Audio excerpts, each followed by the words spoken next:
ドで実際に動かして遊べる 2x2 ルービックキューブを作ろう。俺の大好きなアンダーテールのキャラクターを使ってみた。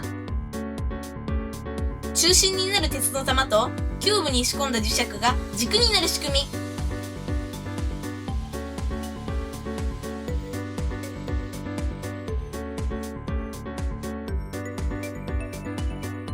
早速作っていこう。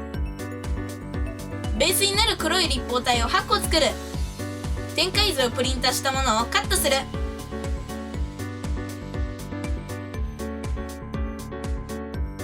先の尖ったものでラインを強くなぞるときれいに折れる。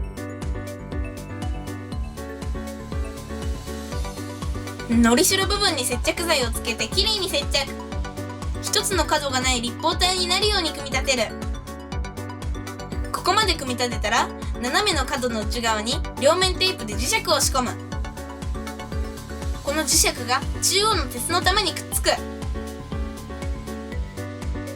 4つだとこんな感じ。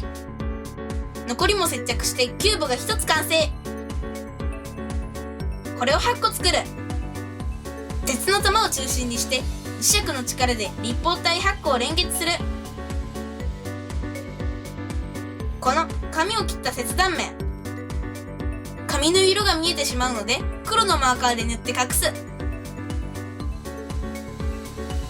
これでベースのキューブが完成。それぞれの面に絵柄を貼っていこう。ベースのキューブより一回り小さい絵を4分割して中央に合わせて貼っていく。全部の面に同じように貼って完成。